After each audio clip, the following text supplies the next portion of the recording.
Can you see me? Yeah, there you are. Hey, Paul. Hey. So, I am just now starting the audio recorder. All right, so that's set up. And I'm starting the video recorder.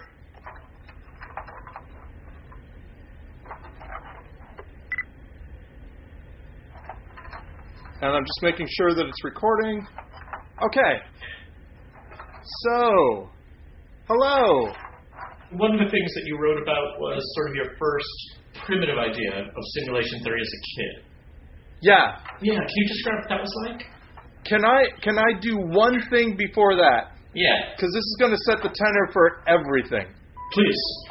Okay, I was in a class when I was in college. I went to the University of Missouri-Columbia. This was in the early 90s. And a teacher was in front of the class, and the teacher said, something interesting about the brain is that we actually can map what we think about the human nervous system by the highest level technology of the day. So, for example, when the aqueducts were big, people thought that humors controlled the body, that different liquids would come in and teach you or make you feel a different way. And then whenever the telegraph came, then all of a sudden we thought that, well, these are nerve impulses that go down sort of like wires.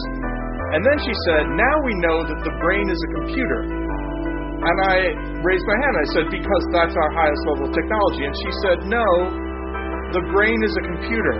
And I didn't do that well in the class.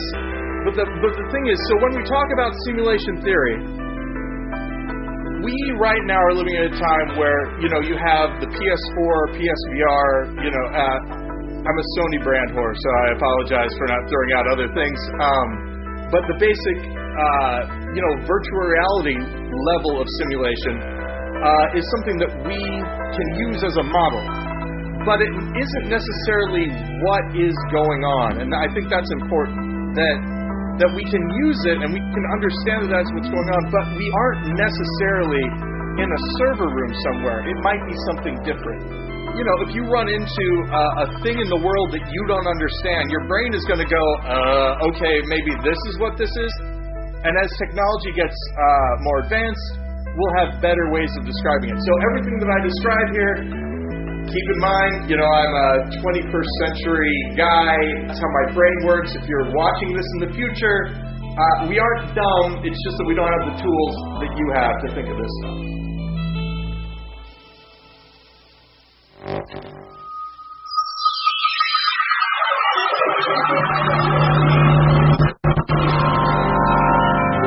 In September of 1977, the writer Philip K. Dick, creator of Minority Report, Blade Runner, and Total Recall, addressed an audience of fans in Mets France.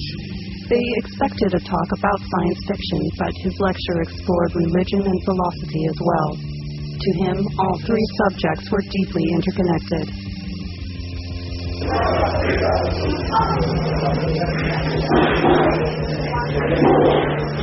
The title of my address is, If You Find This World Bad, You Should See Some of the Others. The subject of this speech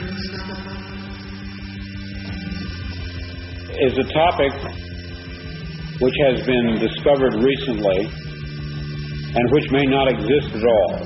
I may be talking about something that does not exist. Therefore, I'm free to say everything or nothing. Sujet de ce discours est sur quelque chose qui a été étudié avec du temps.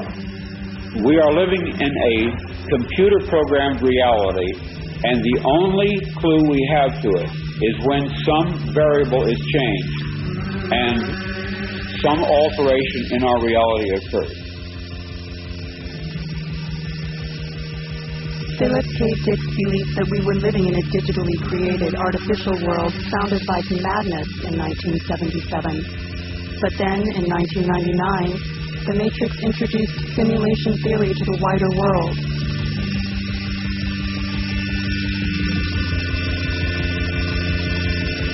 In the years since the film, this idea has begun to be taken seriously as more than science fiction.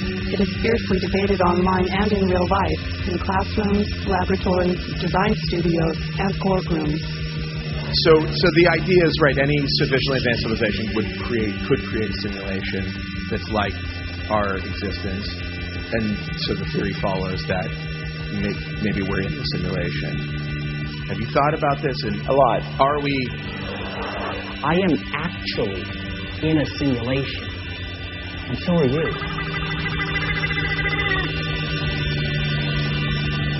Are we living in simulation? I find it hard to argue against that possibility. If all of this is some kind of informational process running in some machine, the machine is not in this universe. It's somewhere else, and this universe is a consequence of its running.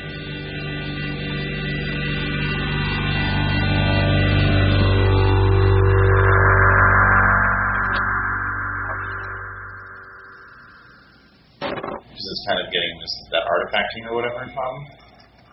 Brother Mistwood, hey, how are you? Hello, I am sorry about the strange lighting. All I have is Christmas lights. You talked about sort of this journey starting after a state of synchronicities. What were those like? There's a number of rather small examples. The kind of everyday things that you would, I'm thinking of someone and I turn the corner and there they are. I would start giving myself sort of tests. I'm thinking of an orange fish. I would like to see an orange fish in the next 10 minutes. And 10 minutes later in the walk, I turn down the street and there's a restaurant with an orange fish on it that I've never seen before. So small things like that, and occurring with enough regularity, I began to sort of track my days numerically. And if you'll allow me to go on a tangent a little bit here, Rodney, I don't enjoy the average 5-day week. I like to work in weeks of 12 days. I would notice that sort of on every 12th day I would see a certain type of thing pop up, and I tracked this over the course of about a year. And long story short, started to notice things that would pop up with a certain regularity. On every third day, for instance, I would that would be when something would happen sort of related to my career, or every fifth day I would notice an interesting synchronicity related to my family, or so on and so forth. And at a certain point, of course, that becomes hard to delineate. Is this regularity something that I'm noticing or something that I'm making? Is it a Schrodinger type of situation where just by virtue of staring at this thing, it becomes something that it's not? One of the big things was that I would go to a lot of places with my parents, and they would be empty. Or very few people. Like a shopping mall with not a lot of people in there. Driving down the road and never seeing another car. Things like that. This is because I moved from Pontiac, Illinois, which was, had more people, to Dorsey, Illinois, which had like 500 people. Our nearest neighbor was a quarter of a mile down the road and all that. So I didn't interact with a lot of people. And one of the things that I thought, again, this is in my little, I moved there when I was in like second grade. In my little brain, I was like, aha, this is a great way of saving time and money because they won't need to have as many people.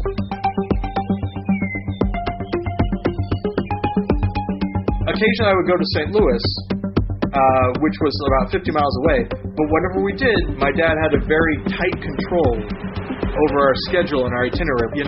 Once I saw the idea of a facade, this is on a Western movie thing. Once I saw the idea of it, I was like, oh, well, that's what's happening. All this time that we're spending in the car, this 50 minutes that it takes us, we're inside this car. They're playing, this film of us driving while they're changing all the sets into the St. Louis set.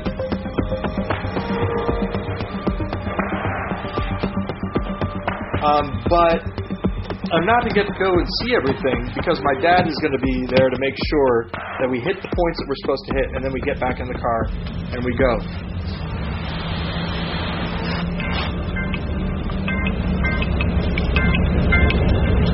see me?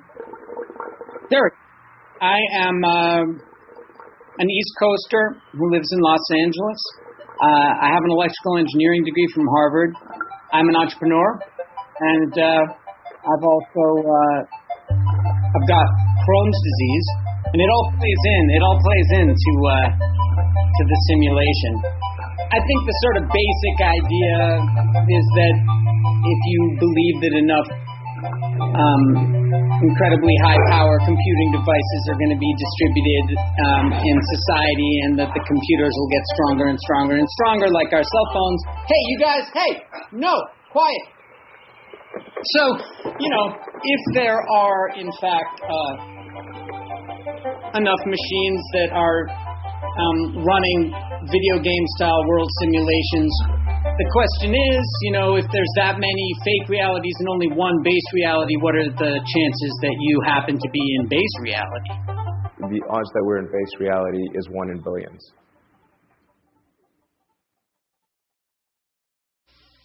The most influential statistics-based look at simulation theory was a 2003 article by Oxford professor Nick Bostrom. It was titled, "Are You Living in a Computer Simulation?" Well, I was at the time a kind of postdoctoral fellow at Yale University. The ideas in some vague form had been with me for quite some time that amounted to something more than just an idle speculation. And so I wrote that up and published that in Philosophical Quarterly. And it immediately evoked a huge amount of interest, and has continued to be a huge amount of interest. It seems to come in waves of every year or two. Some new set of people discover it for the first time. So I make a distinction between the simulation hypothesis, which is the hypothesis that we are literally in a computer simulation engineered by some advanced civilization, and the simulation argument. And it uses some simple probability theory, but the basic idea can be quite easily grasped, which is that at least one of 3 propositions is true. The first alternative is that most all civilizations at our current stage of technological development go extinct before they reach technological maturity.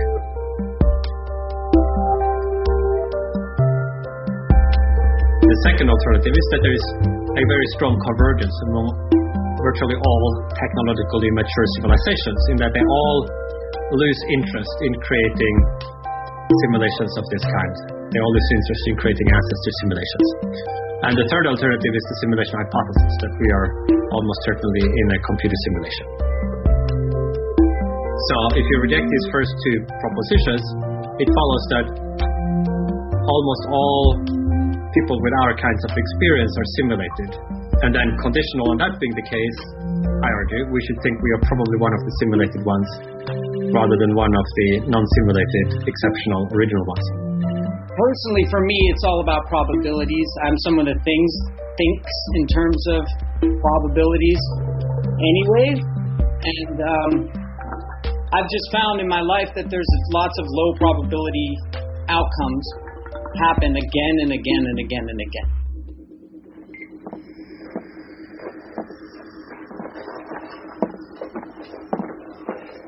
Bam.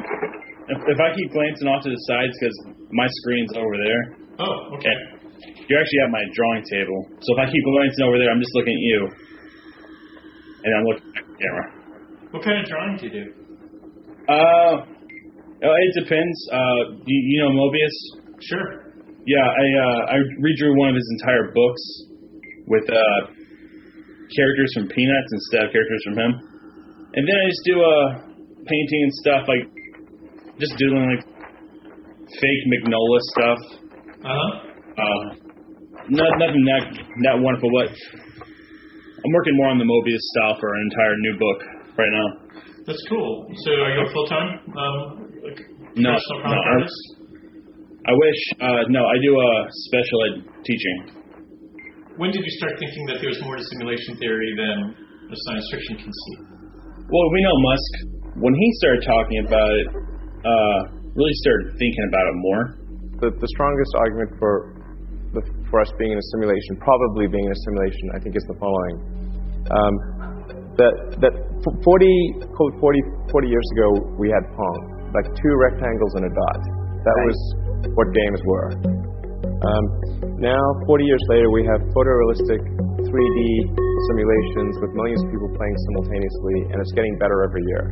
If you assume any rate of improvement at all, then the games will become indistinguishable from reality.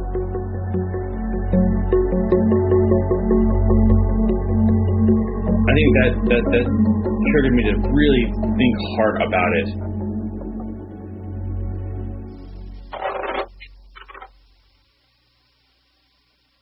Does any one of us remember in any dim fashion a worse Earth circa 1977 than this? Have our young men seen visions and our old men dreamed dreams? I have. Nightmare dreams specifically of prisons and jailers and ubiquitous police. I wrote out these dreams in novel after novel, story after story. To name 2 in which this prior ugly present obtained most clearly, I cite The Man in the High Castle and my 1974 novel about the U.S. as a police state, called Flow My Tears, the Policeman Said. I'm going to be very candid with you. I wrote both novels based on fragmentary residual memories of such a horrid slave state world. Or perhaps the term world is the wrong one, and I should say United States, since in both novels I was writing about my own country. Some people claim to remember past lives. I claim to remember a different, very different present life. I know of no one who has ever made this claim before, but I rather suspect that my experience is not unique. I can even tell you what caused me to remember. In late February of 1974, I was given sodium pentothal for the extraction of impacted wisdom teeth.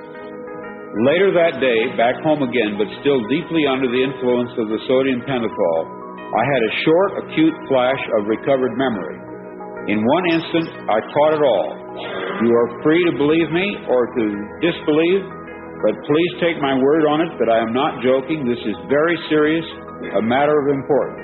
I am sure that at the very least you will agree that for me, even to claim this is in itself amazing.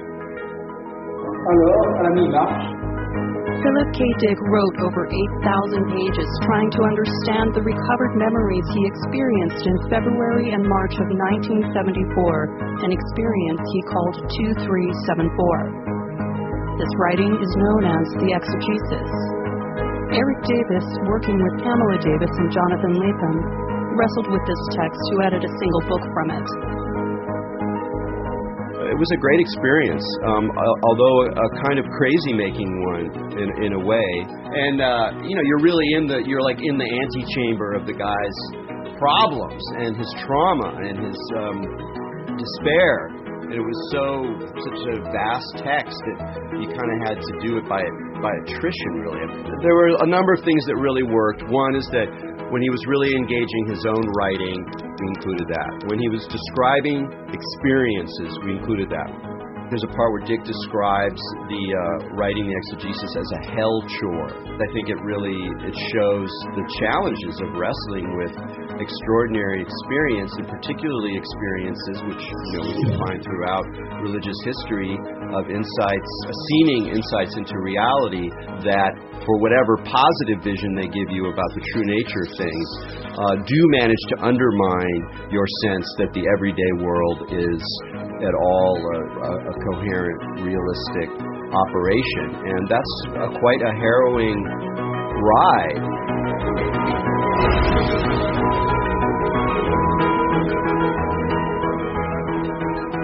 I could probably put together a list of all the various small synchronicities that kept popping up, but they were just, so mundane, but there's so many of them that eventually I took one of these, at a particularly auspicious day, I guess, for myself, and decided I was going to do a sensory deprivation tank, which is not something I had done before, but it was just,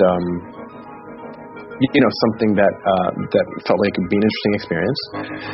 And so I did that, and there's a guy in New York here on 23rd Street who has a sensory deprivation tank in his apartment, which is a strange thing, but you go in, he gives you the spiel. You ask him any questions, and then you go into it. And I, never having had done this before, I kind of went to it not really knowing what to expect, but he said just sort of like ask for what you want, or ask for, what you'd like to know. And, the sense I got was like, yes, I'm asking the universe or whatever, but I'm also really asking myself. And, maybe those aren't different things, right?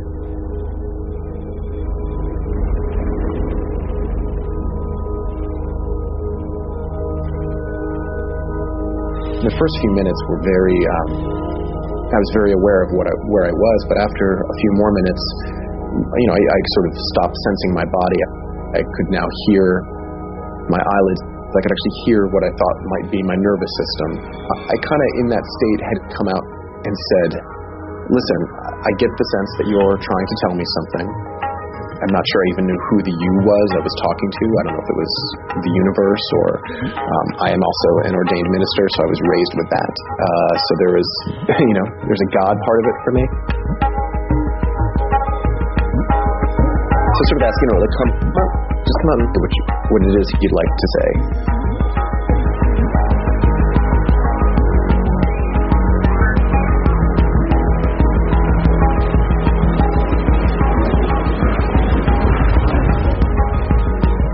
Yeah, and I'm not a new age guy at all, or at least I wasn't before I did this, but my head started to buzz.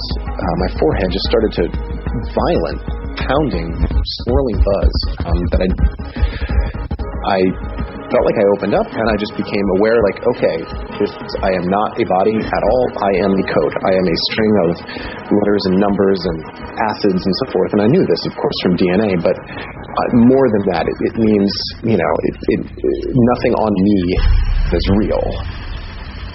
And nothing on anyone is real. I'm a pattern. I'm a code constantly replicating itself, and I'm a vibration, and that's what it is.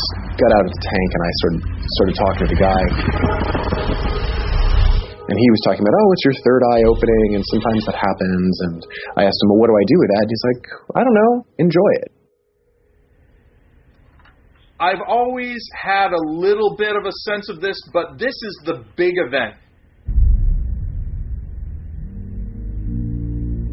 I was about 11 or 12, and I'm adopted. I'm a pastor's son. My adopted dad is a pastor, so I go to church every Sunday. And I believe at this point in time, though it wasn't a Sunday service, I think it was like an Advent service. It was at nighttime, and most people have some reference for church, but in case you don't, there are people, they're dressed up, and they're sitting in, this is in the early 80s, so people dressed up more than they maybe do now, and they're sitting in pews. Pews are like long benches, and they have their hymnals open, and they're singing, and I look around at everyone singing, and I think to myself, the way we're making these noises is that we have these meat flaps, and we're forcing air through these meat flaps, and we're making noise, and we're animals, basically, yet we put on all of these clothes, and we sit in this place, and we're making these noises by forcing air through our meat flaps, and I start thinking about how bodies move, and how weird it is that they move that way, and just the absurdity of the situation keeps on going around in my head, and I'm like, none of this is real. That's what's going on. And as soon as I had that realization, the only way I can describe it is I was nowhere. I was nothing.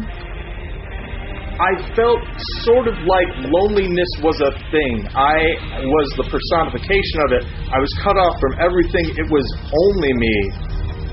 And it was soul-crushing and claustrophobic. But I didn't see anything. It wasn't that I saw blackness. I wasn't seeing, and I wasn't feeling. It was this almost negation of self, except that I was there feeling this weird emptiness, this goneness.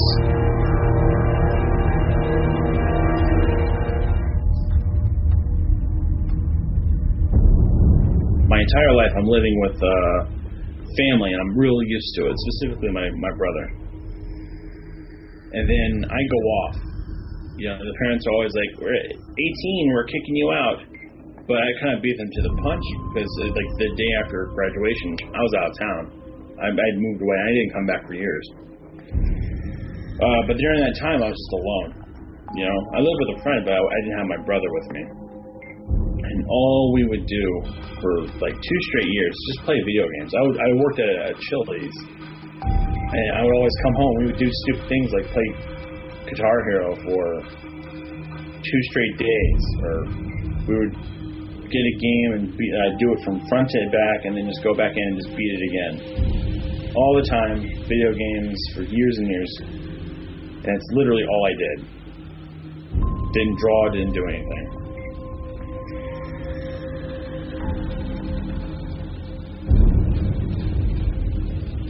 And so I got a dark place there. It's like maybe I'm stuck in this rut on purpose. Maybe it's not my design. It's whatever. I'm not religious at all. But how do I reconcile feeling like I'm in a rut, though? Like a pre-programmed rut. I have to go the science route. And the only really blending of religion and science there is would probably be a simulation theory, to be honest with you. When I had that first experience in the church, the analogy that I use is like, let's say that your grandpa has a favorite radio, and he listens to it all the time and all that, and one day you decide to take that radio apart, and you're looking at all the pieces, and hey, I took this apart, and then you realize you can't put it back together again. That's the feeling that I had when I was in that sort of null state, if you will. And in my mind, that is what's outside of the simulation.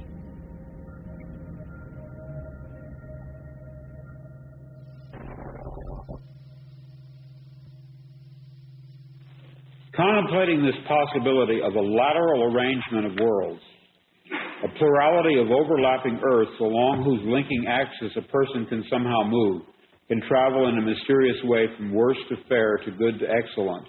Contemplating this in theological terms, perhaps we could say that herewith we suddenly decipher the elliptical utterances which Christ expressed regarding the kingdom of God, specifically where it is located.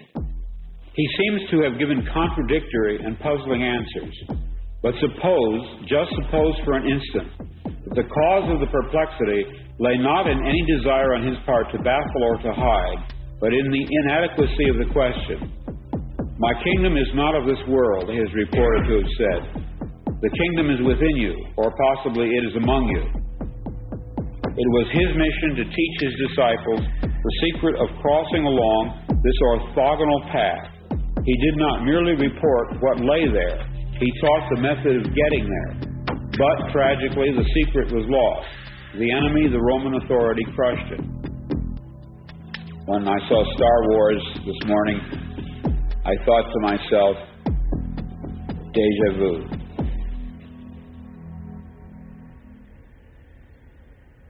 The simulation idea has been around way before all of us started thinking about computers. The concept of people standing at the pearly gates and looking at their lives, right? What is that if not a debrief, if you will, after you get out of a simulation? Hey, Miller, look what I found. Wow. Realistic, isn't it, Mr. Miller? René Descartes tried to build an epistemology from a foundation of skepticism and radical doubt. I will suppose that some malicious demon has employed his energies to deceive me. I shall think that the sky, the air, the earth, and all external things are merely the delusions which he has devised to ensnare my judgment. I shall consider myself as not having hands or flesh or senses, but is falsely believing that I have all these things. A slightly more modern version of the same idea is the brain in a vat, where again you try to challenge the philosopher to prove that the external world exists and that he or she is not a brain in a vat in some mad scientist laboratory being kind of fed inputs that mimic what the external world would have done.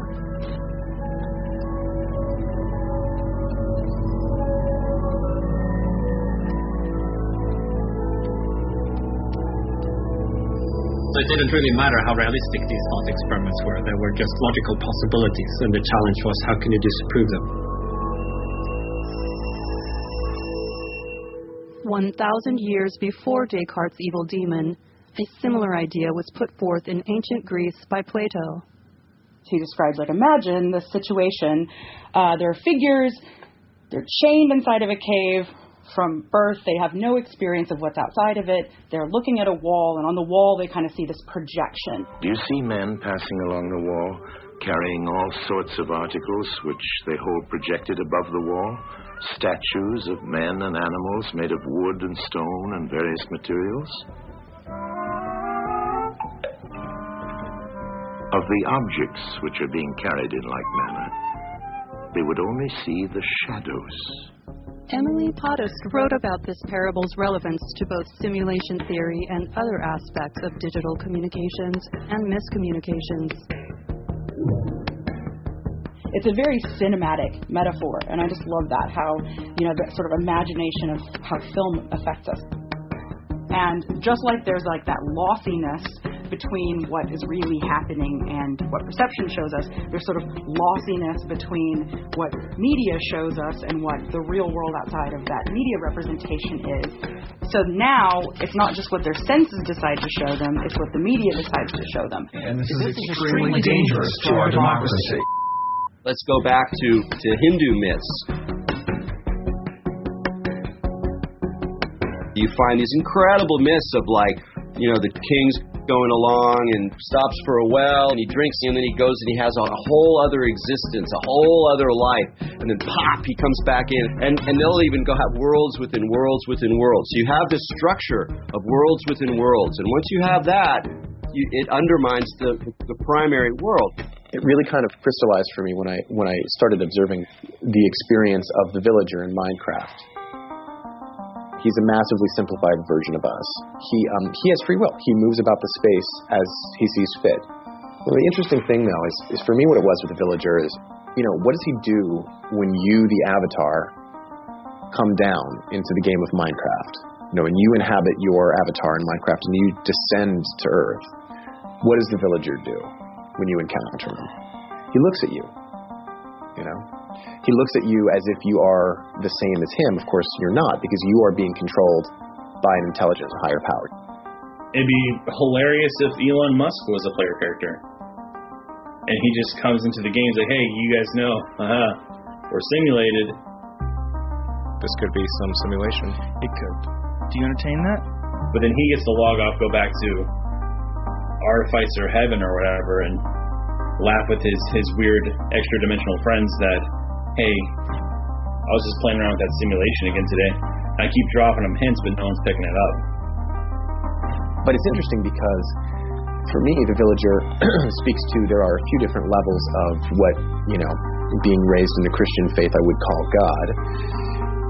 There's the God who made the world, and then there's the avatar who's descending in front of you, and they're different, because the God who made the world is not the person who's in front of you. We don't get to see that. We don't get to see the creator of the game. To extend this metaphor to perhaps ridiculous lengths, 1 minute, a pixel on your screen will be representing a flower, and it is that flower. And then the next minute a villager will walk in, and that pixel represents him. That pixel is part of him. It doesn't take much to think about, like, well, if I just extrapolate that to 3 dimensions, it's the same as atoms is in cells. One year, this cell is part of me, and then tomorrow it'll flake off and it'll be part of something else. And every 7 years, our cells replace themselves anyway. Artist Chris Ware was so struck by the implications of Minecraft that he created this cover illustration for The New Yorker. Video game itself captures this sort of sense of, I don't know, more than anything, just like death. Whenever I play it with my daughter, I feel like we're dead and we're flying around looking at the world or something. It's the only experience I've had that kind of closely approximates what I imagine a disembodied consciousness might experience or something. I don't know how else to really put it. We build these peculiar sculptures. She built giant, is a relative term when you're talking digitally and unreality, but giant sculptures of myself and my wife amidst kind of like golden farmhouses, and that then would go underground and train lines or minecart lines that would go underground and connect between the landscape that kind of pre-existed. But now she's 14, so she's kind of passed beyond. But now she's in this sort of Baroque phase where she and some of her friends now have gone back to Minecraft and are now looking at their worlds that they made in their pre-adolescence and kind of revisiting them and listening to the music again and getting all tearful. So it's like 14-year-old nostalgia for a lost world of innocence or something. I guess when she's 40 and I'm 85 or whatever and download it onto a flash drive, we can continue to visit.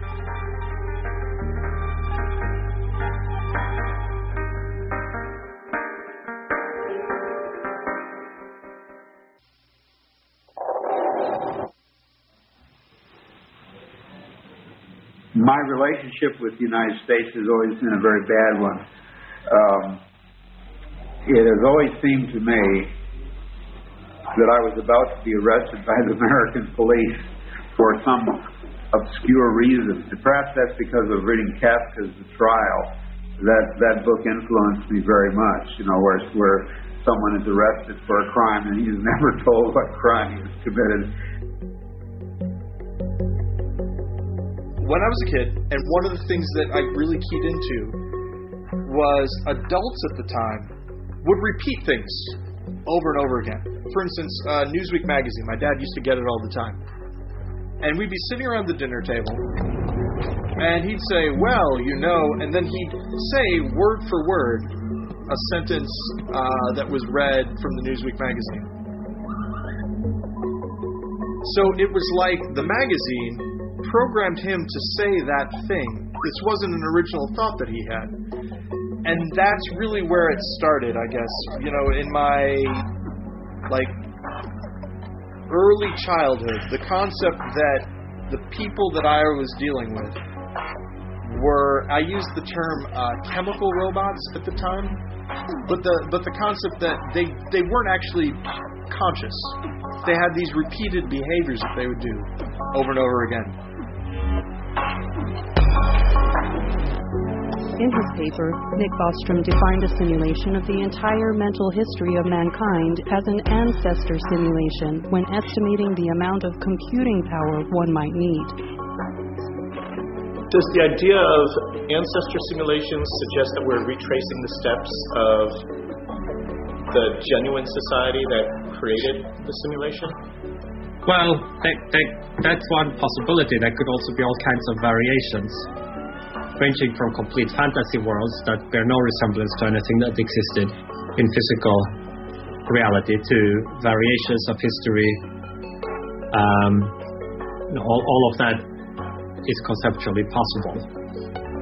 But an ancestor simulation that I talk about in the paper, which is to consider the type of simulation where the simulators would be creating very detailed simulations of people like their historical predecessors.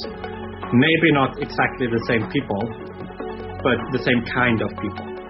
Back when I was 9 or 10, I used to joke about with my brothers and sisters that people would just go home and just sit down and stare at walls when no one was watching. They would just go home and T-pose effectively in their private spaces when they weren't seen because they would just deactivate their programming, I guess. I used to joke about that, but that idea ran with me a lot when I was older. And it kind of became a little horrifying. So these people I'd be talking to, since nobody was watching, the program would stop working.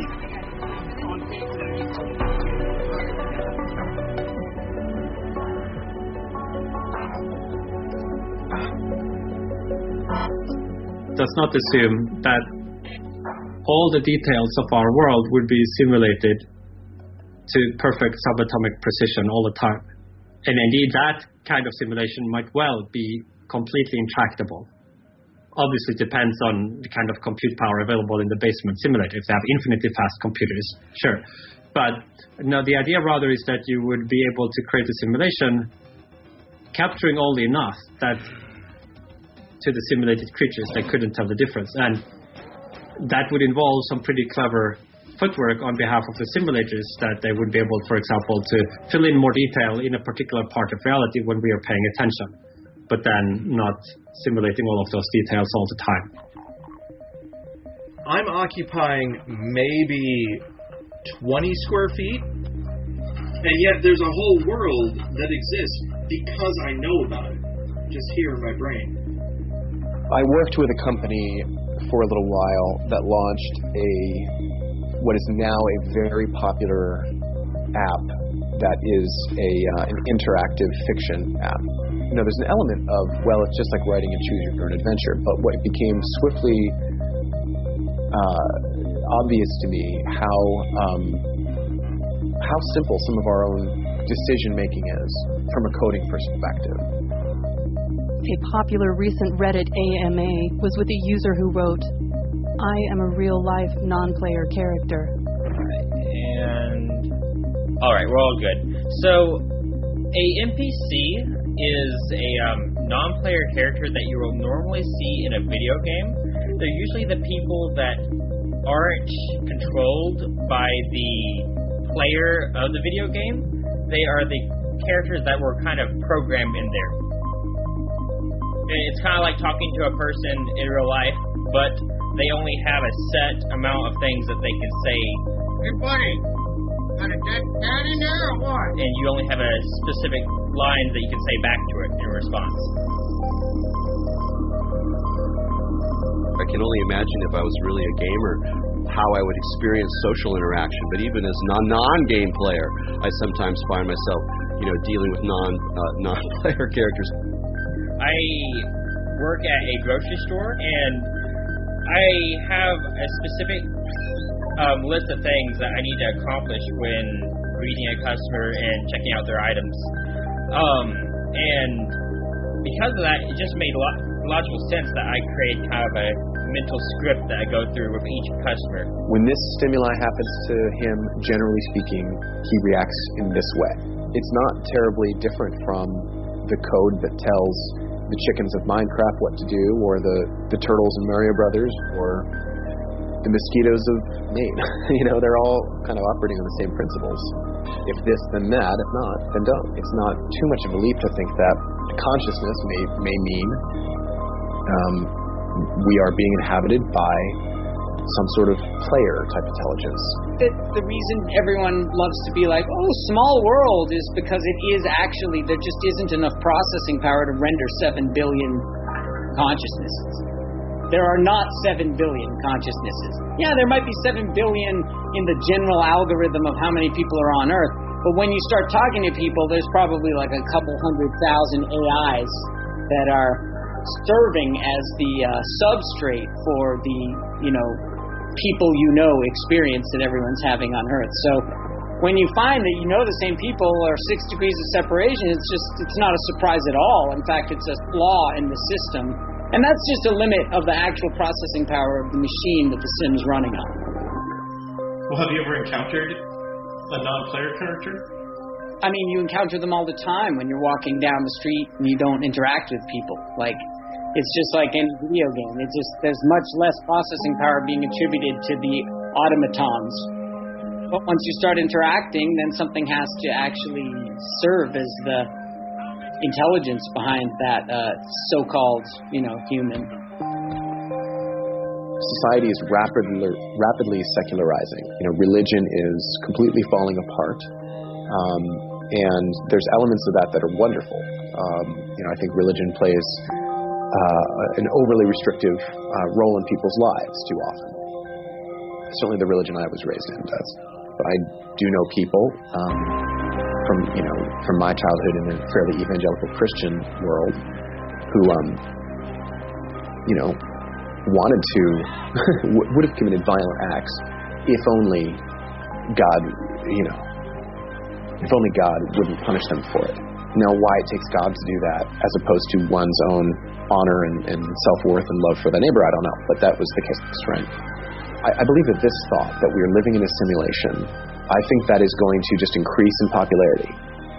And for people who are content to see both sides of an argument and that doesn't split our heads in two, For people who are content to see shades of gray, I think that's a fine idea, because we don't, it doesn't change anything about my daily life necessarily, and it shouldn't. So if I'm a simulation, okay. So if I was created by a creator God, okay. So if I'm a random sparking of cells, okay, fine. It doesn't change much about how I am living day to day.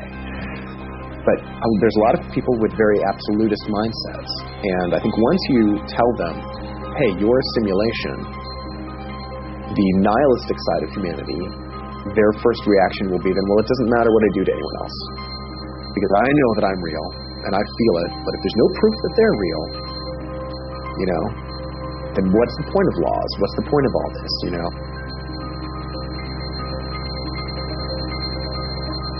I do honestly think there is a certain degree of inability to separate real world from digital realities when you have something like the shooter in New Zealand live streaming what he's doing, and going after people like he's in a first-person shooter, and going after the people who, like Muslims or, people shoot up synagogues, going after someone who is constructed as an other by the media that they consume.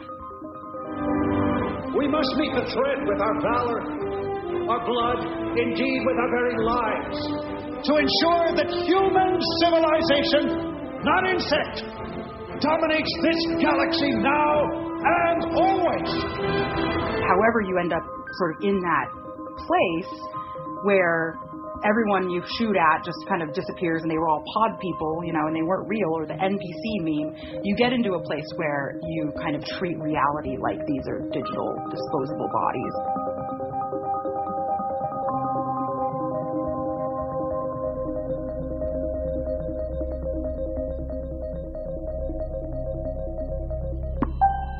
And so one guy might plug in, he's Kanye West. One person might plug in, and he's, instead of doing that, he's Michael Phelps. They plug in and they play and they stay at the top level in some way that they can, doing different exploits. But then you have people who log in. They used to play a lot and they were really good, but then they unplugged and they didn't come back years and years. And the reflection in our reality would be a celebrity that is who was really good and then just fell from grace and never really came back. I can't name a specific celebrity here, plus I don't want to throw that into your film. But anyway, so they would do something. They would go totally they'd be going straight, and all of a sudden they'll be doing something that's totally perpendicular to their normal behavior patterns. Because in a video game, you're doing it well. Then all of a sudden you just get bored. And you start doing something totally different. And I've done that myself. I've been playing Grand Theft Auto, and you have millions and millions of dollars, and all of a sudden it's like, yeah, okay, I think I'm going to hold up in this apartment building and just see how many police I can get to try to kill me. They kind of just go for something crazy.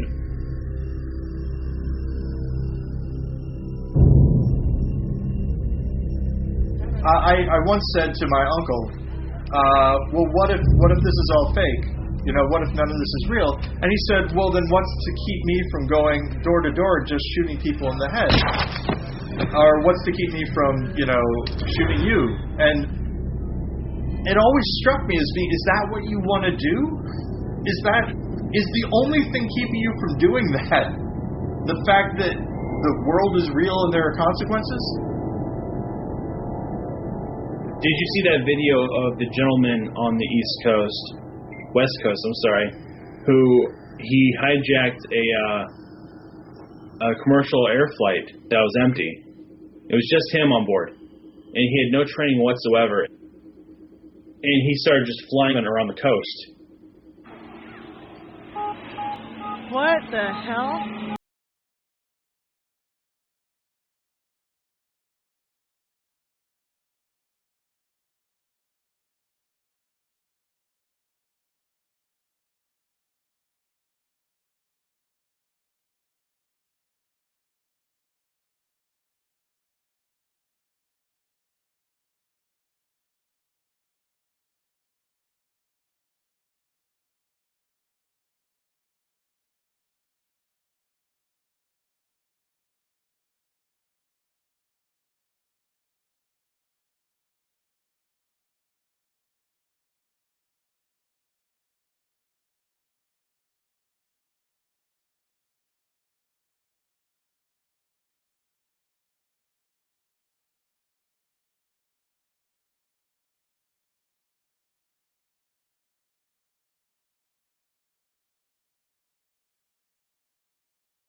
very pronounced impression would probably occur to us, to many of us, again and again, and always without explanation.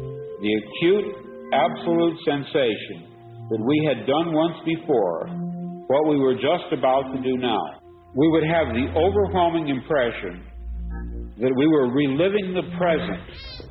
Déjà vu. Déjà vu. Which epoch? What is it? A déjà vu is usually a glitch in the matrix.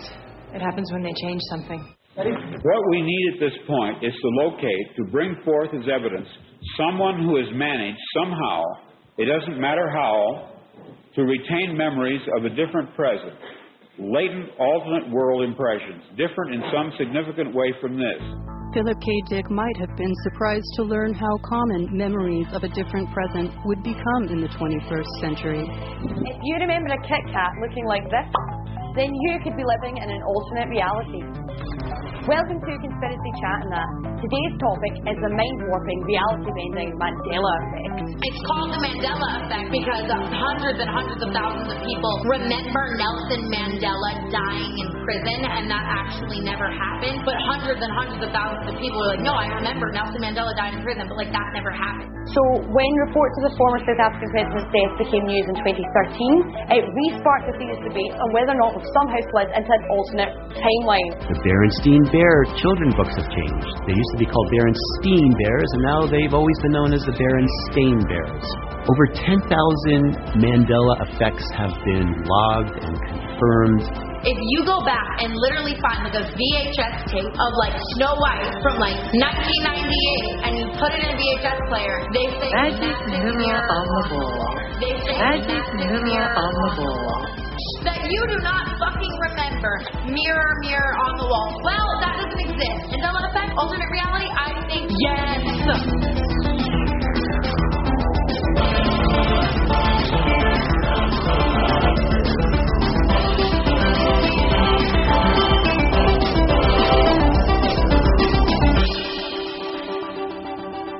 When I was young, I lived in Mexico. Very young, like 10 years old. And then I returned there for the summer with my mother once. I was 18 years old, and I really didn't know anybody. I finally get a call from some friends of friends. These guys pick me up, and they're in a 1970 Jeep Wagoneer, big old machine. It immediately becomes clear that they've been drinking because they say, hey, help yourself to a beer. And I look in the back of the Wagoneer, and there's all these empties rolling around, and couldn't find a seatbelt, and I just said, all right, fuck it, I opened a beer. Then we were driving down a major street in a city called Cuernavaca. It had a cement divider between the two sides, and the driver, for shits and giggles, decided to pop in an opening, pop onto the wrong direction, and drive until there was another opening. So we were driving against traffic in the wrong side, and no cars, we didn't get in an accident, so that was the first near miss, but I don't count that. And so we headed off, we went to a liquor store, they bought some more liquor. They said, what should we do? Let's go to the pyramid. So there was a pyramid in town. And so we head over, we climb the fence, we're walking on a Mexican pyramid. It's, kind of an awesome experience in and of itself. And they're getting bored. They say, all right, that's it. Let's go home. When we get back in the Wagoneer, and in Mexico at that time of year, this was summer, they have monsoons last, 5 minutes. Now the road's completely wet, and these guys are drunk. And I'm sitting in the back seat. The driver says to the passenger, hey, man, why don't you take the wheel for a second? And I'm sitting in the back, and I'm like, yeah, that's the worst idea I've ever heard. But it's too late, right? It's too late. And he grabs the wheel, and the car hits the side of the road right away, but it hits the curb and slides. So it hits one side of the street and then slides in the other direction, hits another curb and flies through the air, probably about 1,000 feet through the air, and lands on the roof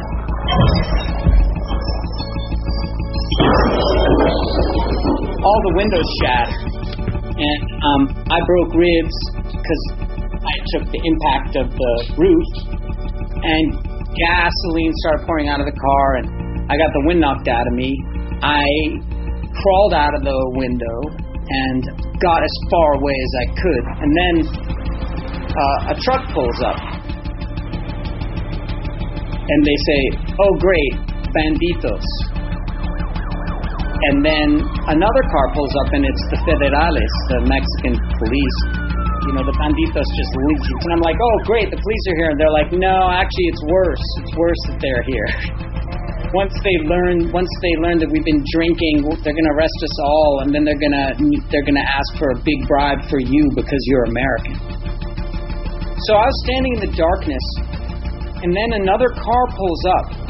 A guy gets out, and he says, "Excuse me, I am the chief accountant of the Cuernavaca Police Department, so the local city police. And he knows about the corruption of the federales. And my hosts managed to get the information to him that they had hidden an American in the darkness. And they got me out of there." But the whole thing, it seemed so implausible that I'd survived. The likelihood of all of that was just so low. Somebody's got to be putting their hand on the scale. Because I kind of just think of it in terms of the algorithm tweaking probabilities so that things are essentially more interesting. Because it's a game. Okay, so I think the first public place where I actually was able to put a name to an idea, probably the Matrix movies. You know, you can't mention simulation without mentioning that. The book he keeps all this stuff in is what's it called? Simulation and Simulacra. It's right there, beginning of the movie, just throws it right in your face. After the trilogy was over, they released that animation, the Animatrix. Yeah, I think that one really hit home the button. Like, the idea was planted, and that thing really pressed on it. I moved to Canada. I lived in Canada for a couple of months. And so my friend from Illinois drives up to Canada. We're hanging out. What do you want to see? I don't know. Let's go and see this dumb Keanu Reeves action film. So we go and see this movie, and it's pretty good. And then he gets out of the tank, and we're like, whoa.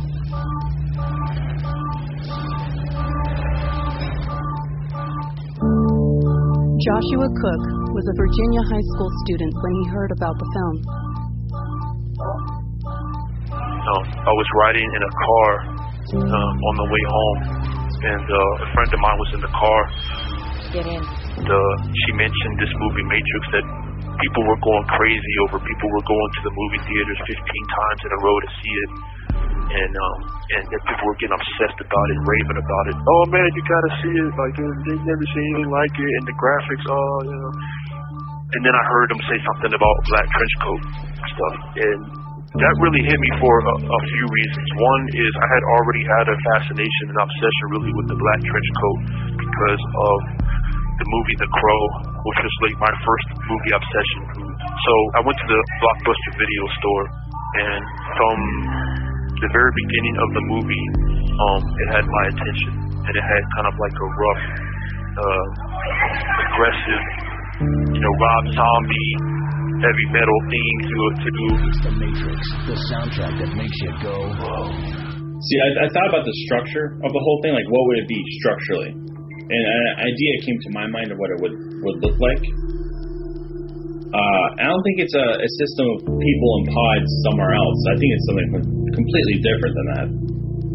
I don't know. When I think about it, I think of a giant white, brilliant white marble hallway, right? And then there's like a pedestal in the center and this giant black sphere. And that black sphere to these people in this reality, that's effectively a computer, No, and that computer is running. There could be a little art museum card next to it. It says universe, whatever. And they just see what happens out of that black mass of stars and clouds and deep down, people like us. And then going from that model, you wonder, okay, is it important to them? Are we a very special case that the entire reality is focused on? So they're trying to figure out what the point of life is, and so they just keep rewriting the universe. I think what they want us to do is improve upon the simulation that they've already made. And this was where we get into GANs. I don't know if that's how you pronounce them, but GANS? Generative Adversarial Networks. Basically, the idea is that you have two AIs, and they're competing with each other. AI number one is the forger. It wants to make pictures of human beings that look like human beings, enough to fool someone. And then you have another one that's the inspector. The inspector's job is to tell the difference between fake pictures of people and actual pictures of people. And the two of them just run at each other. Boom, boom, boom, trying to fail, trying to win, all that. Until eventually, you and I look at the pictures, and they look real to us. Because they've gone through all these iterations. But what are people, if not generative adversarial networks? Cop tries to solve crime. Criminal tries to beat cop. Idiot! You made me. Hacker tries to hack a system. Programmer tries to fix the system. Audience gets jaded with this type of media. So somebody new comes along and tries to make something better. We're constantly getting back and forth at each other. If you look at social media, maybe this is why we're always arguing, because we exist specifically to refine and hone things. In the end, what do we want to create if not another simulation?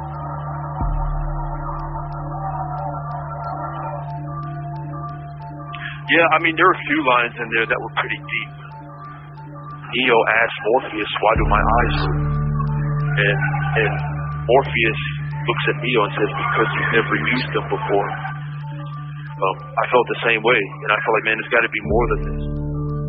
Okay, you've never used your eyes before when he gets out of the Matrix and everything's blurry. That's very, very similar to sort of what happens in the Plato's cave when he goes when you're taken outside the cave, it takes a while for your eyes to adjust to what you're seeing outside the cave. And then when he comes back inside the cave, he can't see either because he's used to seeing things as they really are. And so, it says, oh, and your friends are sort of watching on the projection screen things, and they give themselves awards for being the fastest and best at spotting what's going on, and you just aren't interested in this anymore because you've seen so much more. It's funny how this just sort of like value system that allows us to believe that we know something that everyone else doesn't, like also contributes to that othering when he's walking down the street and everyone is fake, and then, and the person in the red dress, and then later the guy's like, oh, I engineered her. That seems like, that is such a school shooter fantasy. That you have these unique eyes to see what no one else can see, and everyone else is just like, they're just asleep.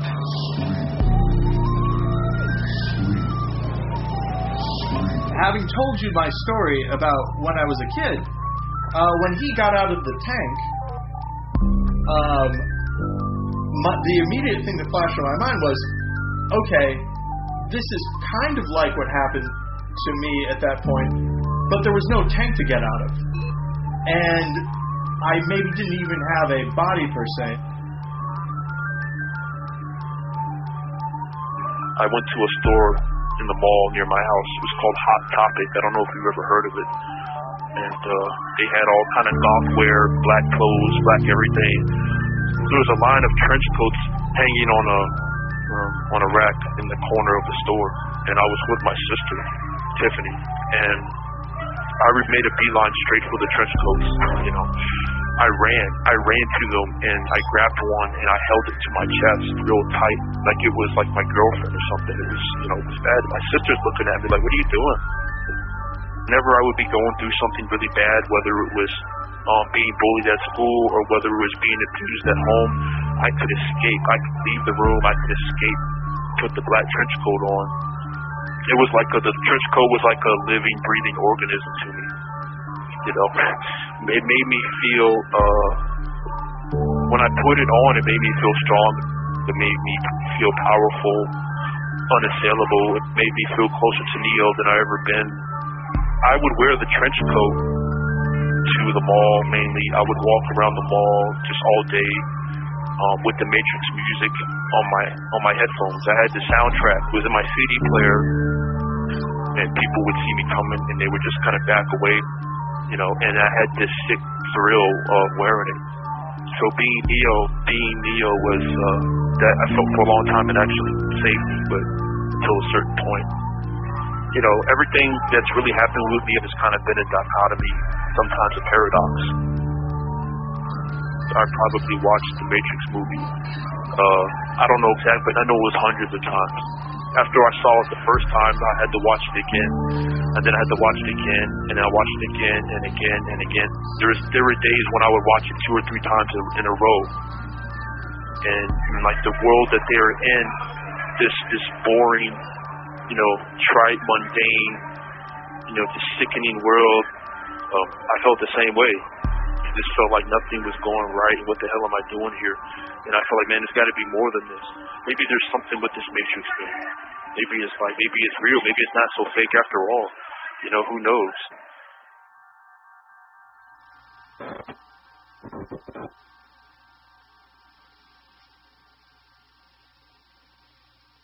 One thing I really want you to know.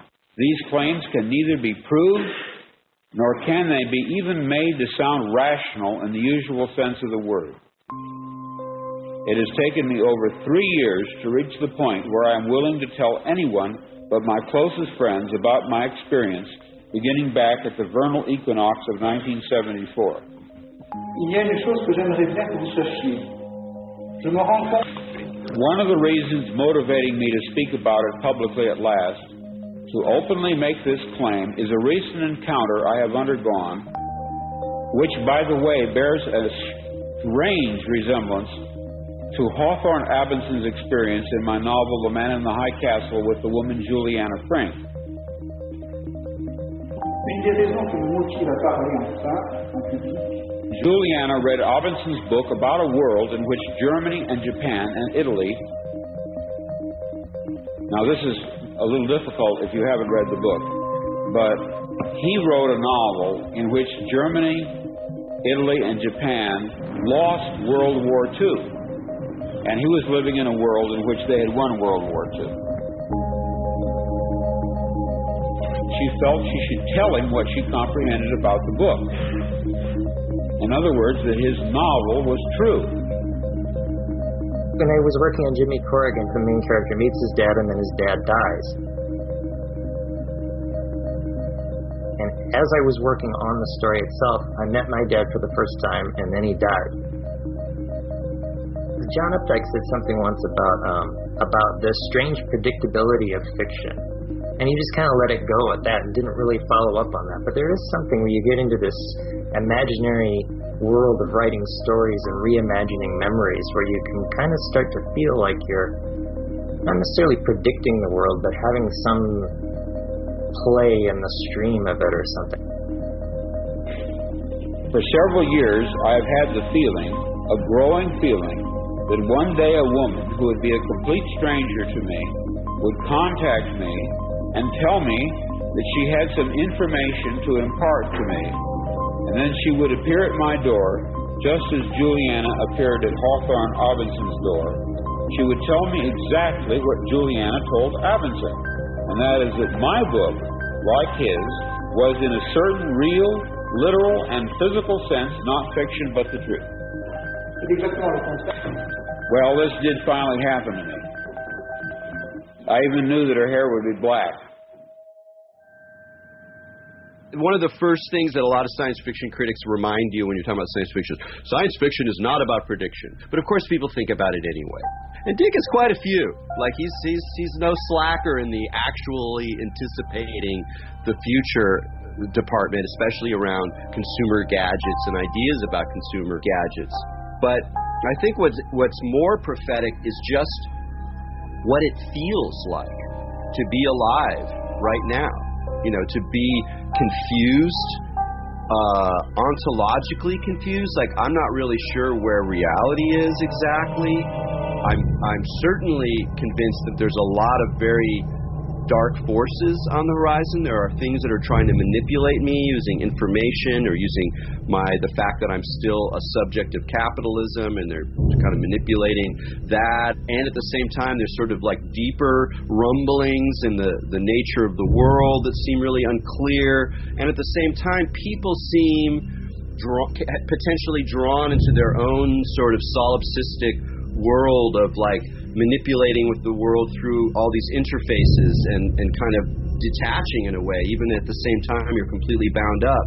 And that's a primal theme in Dick, is the tension between our social reality, that reality is a social construction that we are always able to kind of fragment away from in generally harrowing ways. We go into solipsis, we go into psychosis, we go into paranoia. Hey guys, I used to be one of you.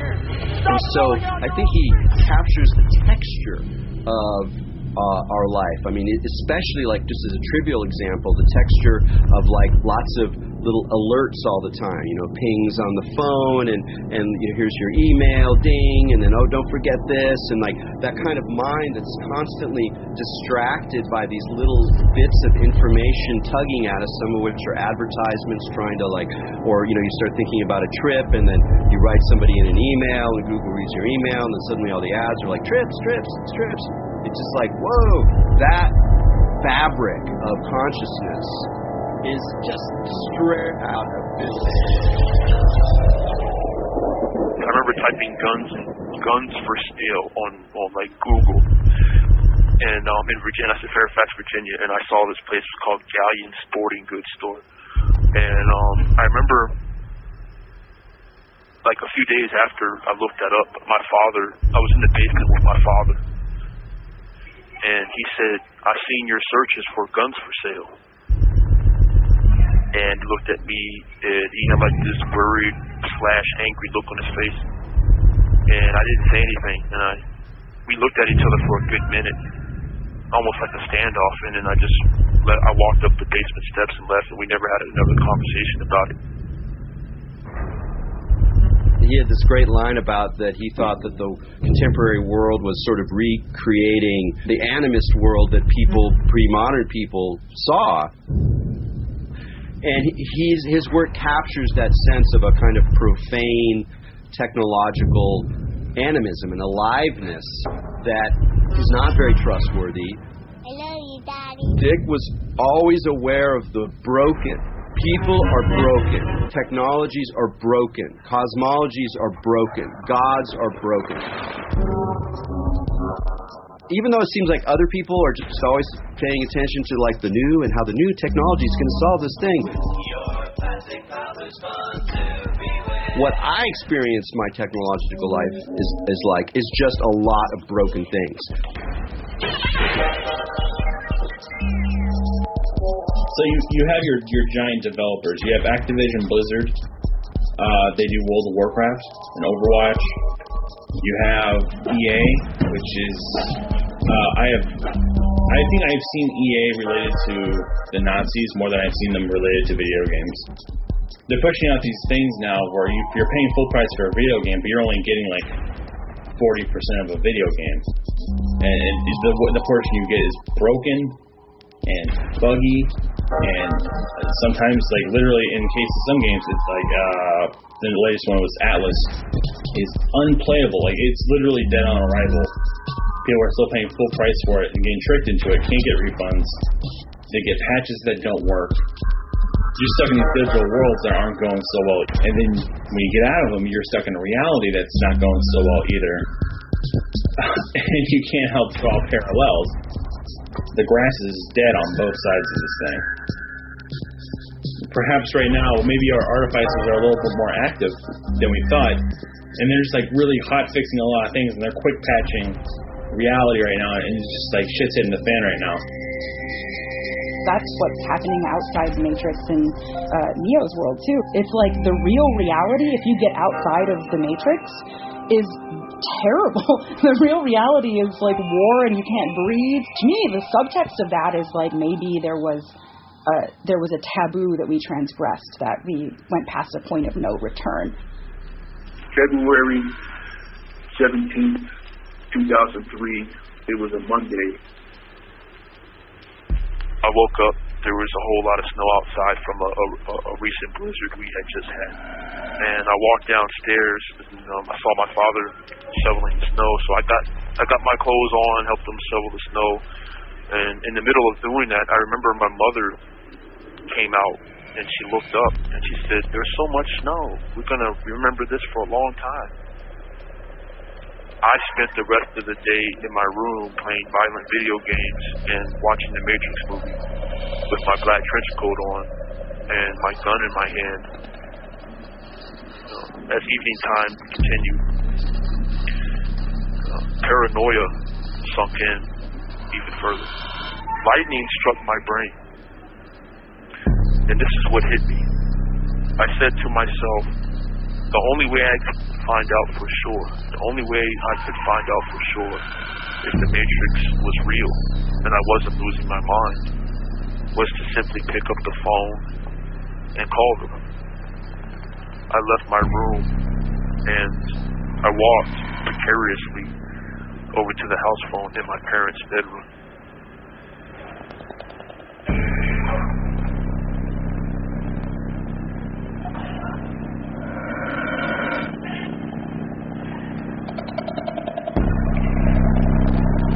I slowly picked the phone up off the hook, and then, taking a deep, nervous breath, I spoke those powerful words, his words, the final words of Neo. I know you're out there. I can feel you now. I know that you're afraid. You're afraid of me. You're afraid of change. I don't know the future. I didn't come here to tell you how this is going to end. I came here to tell you how it's going to begin.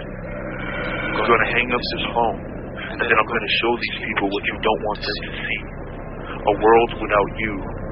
A world without rules and controls, without borders or boundaries. A world where anything is possible. Where we go from there is a choice I leave to you. And I hung up the phone, and I walked calmly back to the TV in my room and began watching The Matrix all over again. And I remember sitting there on my bed looking up at the Matrix poster, just saying basically, fuck my life. You know, I got my shotgun out and I put some slugs in there in the chamber.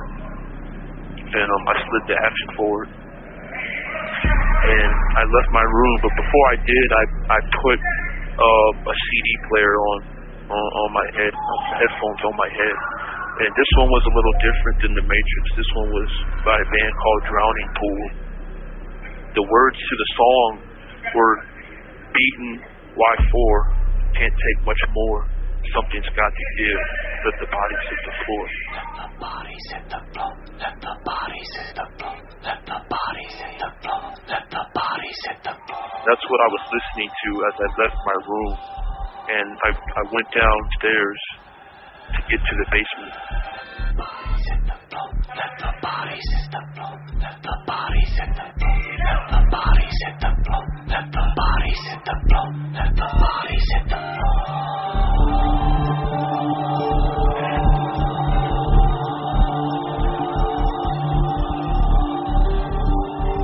And remember when I got to the bottom of the basement stairs, I saw my mother was sitting there at the computer with a smile on her face.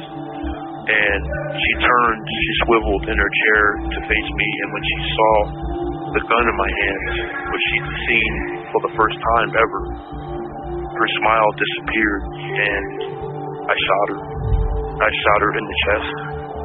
And I turned my attention to my father, who was on the other side of the basement, and he was at his computer too, and he dove under the table, and he was looking at me with a look I'd never seen on him before, and just that look of shock and disbelief. And I remember I crouched down to be level with him, and I shot him about 3 times.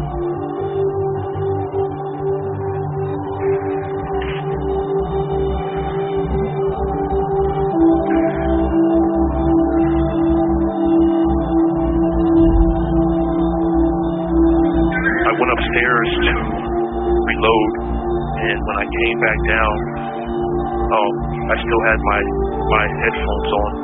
The words that were coursing through my ears were skin against skin, blood and bone. You're all by yourself, but you're not alone. You wanted in, now you're here, driven by hate, consumed by fear, that the bodies hit the floor. That's what I was listening to as I went down for the second time to the basement.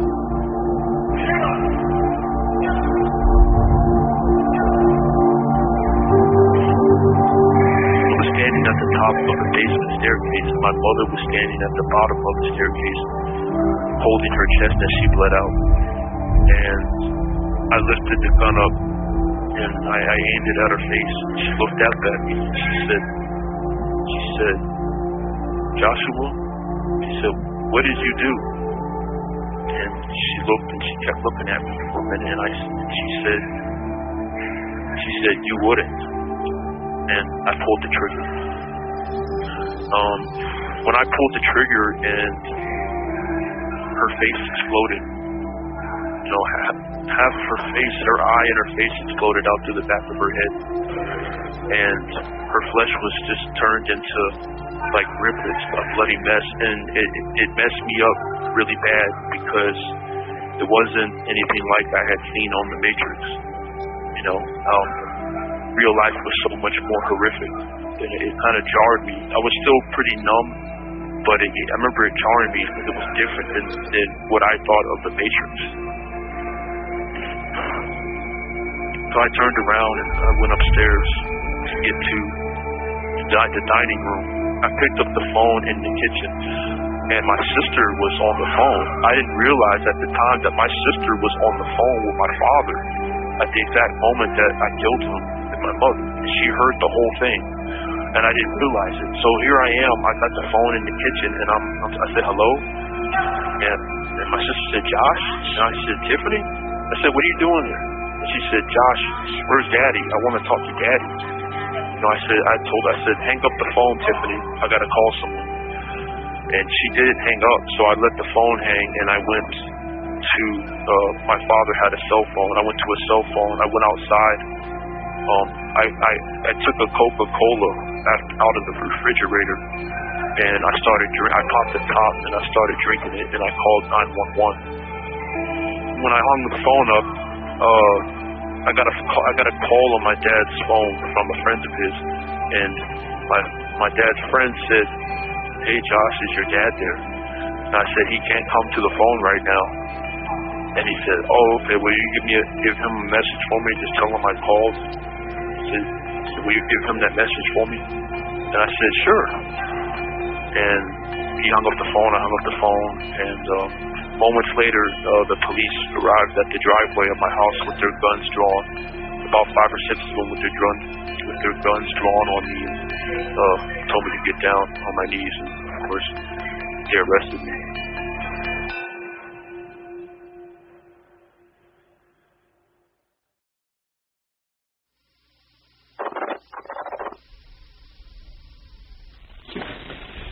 I, in my stories and novels, often write about counterfeit worlds, semi-real worlds, as well as deranged private worlds, inhabited often by just one person, while meantime the other characters either remain in their own worlds throughout or are somehow drawn into one of the peculiar ones. This theme occurs in the corpus of my 27 years of writing. At no time did I have a theoretical or conscious explanation for my preoccupation with these pluriform pseudo-worlds, but now I think I understand. What I was sensing was the manifold of partially actualized realities lying tangent to what evidently is the most actualized one, the one which the majority of us, by consensus gentium, agree on. The real nub of it, morally, ethically, even kind of cosmologically, is how we deal with each other. Like, okay, I'm in a simulation. Okay, I'm in a false phenomenal world. How do I deal with this person I'm in love with? How do I deal with this person who is my enemy? How do I deal with a dying parent? But if I have the hunch that this is a simulation and there are other people like me there who aren't just simulations, it puts weird pressure on my ethics. How do I deal with somebody else who's in a false world but who's actually behind that avatar is someone like me that I really want to communicate with, fall in love with, bond together with. And that's really key to Phil Dick. Like, yeah, Phil Dick was kind of crazy. He had, visions. He could never decide what they meant. He was neurotic and pathological and paranoid and all those things. But at the same time, constantly, throughout all of the texts, there's this very grounded empathy with people suffering under these false conditions. These very real portrayal, very sobering portrayals of human beings that are still, they have a heart. And that heart is what kind of keeps you going as you suffer these various nightmare scenarios that he throws your way, including the ultimate one of just not knowing. And I think that that's one of the ways that people get attracted to simulation hypothesis, is because it seems to maybe solve problems, but I think it just makes the problems even more kind of poignant and in your face. So when I met my lawyers for the first time in Fairfax jail, they asked me about my crime, and I told them, I said, I did my thing just like Neo in the Matrix, like I was in virtual reality, and that really took them by surprise. They weren't expecting it. I also told them that the moment of my crime, I had also felt a tinge of remorse because it was two strong things at the same time, that I was entering the world or exiting the world of the Matrix, and in their real life with what I did to my parents. My lawyers later went to my house, and they went upstairs to my room, and they saw my enormous Matrix movie poster on my wall, and they saw my black trench coat laying out on my bed, smoothed out on my bed. They saw my black boots, the ones like Neo wore, and they began to think that they may have an insanity defense. They said that I, quote, harbored a bona fide belief that I was living in the virtual world of the Matrix at the time of the murders. That was part of my defense. This isn't real. What is real? Which was later dubbed the Matrix defense. The Matrix defense is a version of the insanity defense and is a descendant of the taxi driver defense of John Hinckley. It has been used multiple times since Joshua's trial, most notably by Lee Malvo, a.k.a. the DC Sniper. The doctor, the psychologist, Dr. Shostak, he diagnosed me with a form of schizophrenia called simple schizophrenia. And that's when he made the declaration that people are scarcely real to me, things like that. There were different events that happened in my life, different things I was feeling that were in a combination led up to me exploding. The abuse I had been suffering from my parents at home for many, many years. And then I had the bullying at school and the undiagnosed mental illness I had for years. And all of that together kind of formed a ticking time bomb in me. I call it the perfect storm, but by myself, I never made any excuses for my crime. And I just wanted to die, It's like, just forget about all of this stuff, man, And as a matter of fact, at the end of my sentencing hearing, I got to say a written statement to the judge out loud there. And there, I told her that I wasn't making excuses, and I deserved the death penalty. I deserved to die. And I think about what I did every day. I wish I could take it back. Ultimately, Joshua decided not to pursue the Matrix defense and pled guilty. He was 19 years old when convicted. He is not due to be released until 2043. The Matrix movie has affected people in all sorts of different ways. It all depends on where you're coming from and the psychology of it. Mine is just kind of an extreme case. There are people out there today, maybe listening to this, that are going through the same things that I was.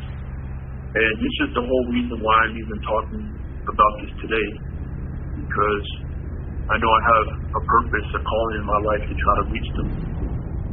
Joshua wrote a book about his experience in hopes of reaching other troubled kids and stopping them from repeating his mistakes. Now that I'm in my mid-40s, I am actually finally able to deal with people as human beings. And you could think of it one way: if people are simulated, they're getting better and they're easier to relate to, but is it possible that I saw everyone as these sort of robotic humans walking around because I couldn't figure them out because of a problem with my brain? And that's the thing. I never want to get locked into the idea that this is all fake, if in fact the reason I thought it was fake is because it was an easier way for me to deal with the complexity of human existence. I feel like being fully in the body with another is like sort of maybe like seeing the light, you know? It's the petit mort of orgasm, or just like the fusing of consciousness with another. Audre Lorde talks about the erotic, and I think the erotic as a dynamic in reality is an antidote to solipsism. It's an antidote to a lack of empathy, because it allows us to sort of have a playful relationship to the other. There's that scene in The Matrix Reloaded where Morpheus gives a speech and tells everyone that they're about to be attacked by the machines. This might be their last night alive. The machines have gathered an army, and as I speak, that army is drawing nearer to our home. So what do? They play music. They dance. And in the midst of this stew of flesh, Neo tells Trinity that he's afraid. Loneliness and isolation and trauma play very heavily into the kinds of realities that people construct for themselves.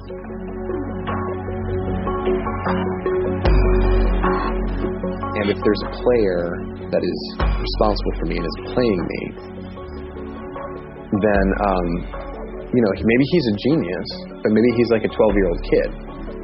And so the thing I've got to do is I've got to keep leveling up, and I've got to stay interesting for him.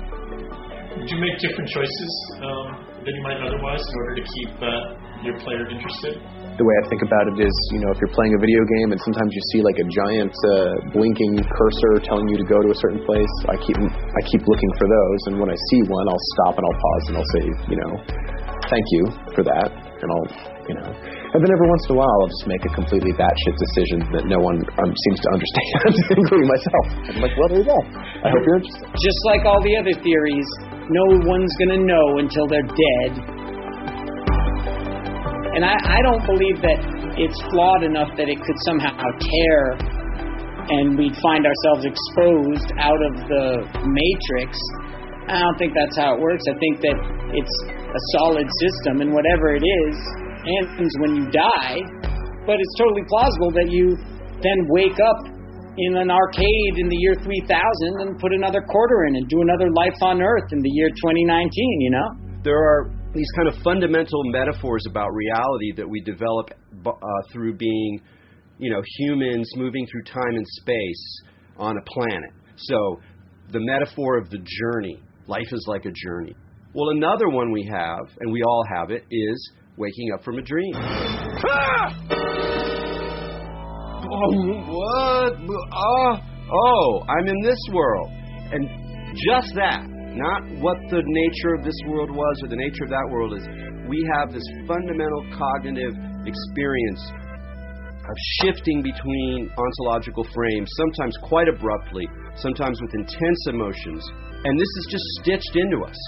So it's a fundamental hunch that we all have that the world is not what it seems.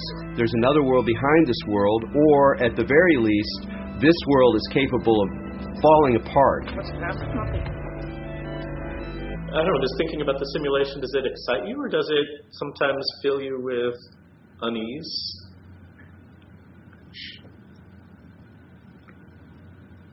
Well, I guess I've had the simulation argument for so long now that it's hard to sort of consider the counterfactual, because it's kind of become so much a part of the way I view the world, the simulation argument. I do think that it makes it quite compelling that this very general notion that there are more things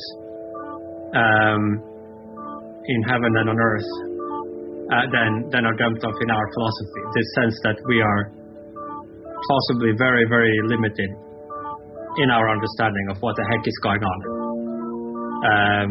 We have made progress in that. Maybe we have figured out 6 of the 10 things you need to have figured out to really know what's going on. But the thing is that each of the remaining 4 things might so radically change the conclusions that until you get them all right, maybe you're as lost as you would be if you only knew 1 or 0.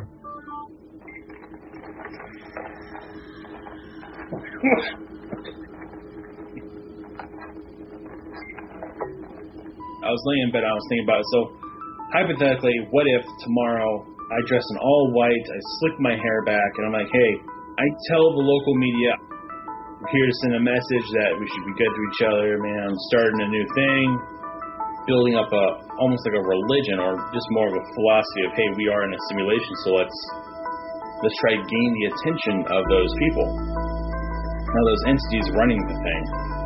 So going forth here, we could do things like, gigantic light, simultaneous light displays, giant monuments, just a giant tablet that says, hey,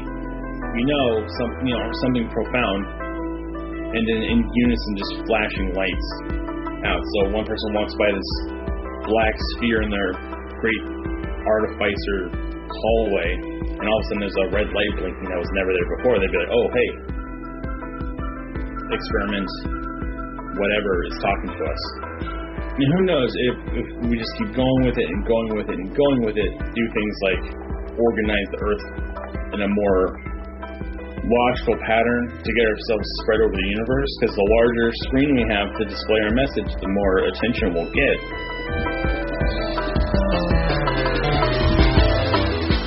We're dreaming. Doug? Is it about Mars?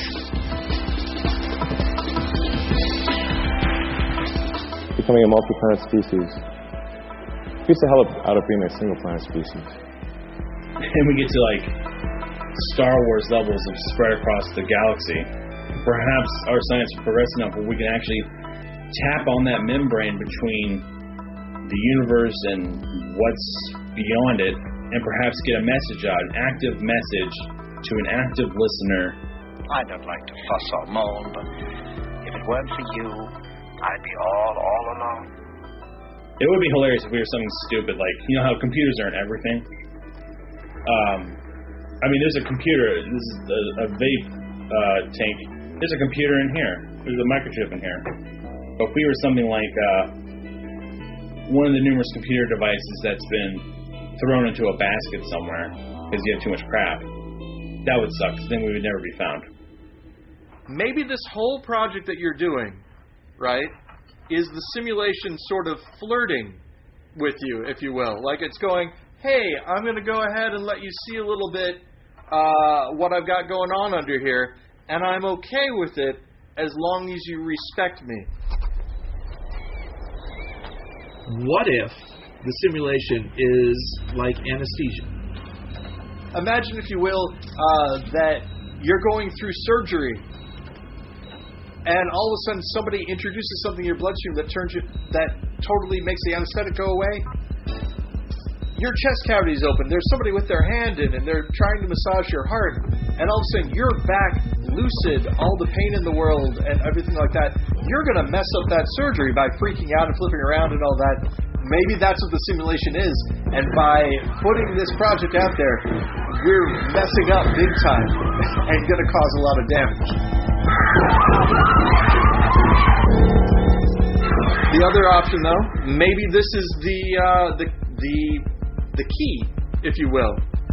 Maybe this is a situation where the simulation is bad, we shouldn't be in it, and this is a fail-safe. So that the person watching this goes, oh, maybe that's what's happening with me. And maybe, who knows, they're in suspended animation somewhere. They're the ones who are supposed to pilot the ship. They're knocked out. They're not responsive. And so they create this movie for them to watch so that they start questioning reality and therefore get out of it.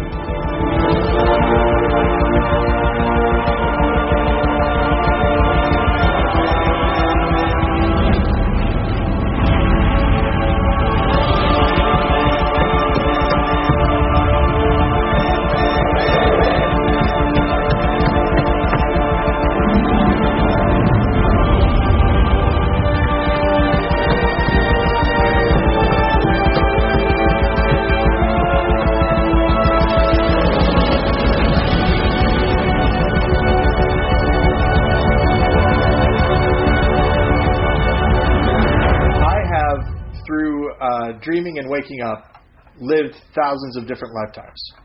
And so, I'm not afraid of what happens when the simulation ends.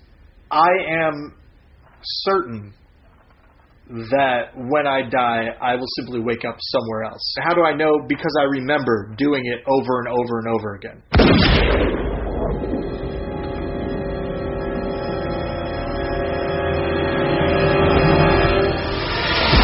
Good morning. This is your wake-up call. Thank you for staying at the New Darwin Inn. The time is 10:30 a.m.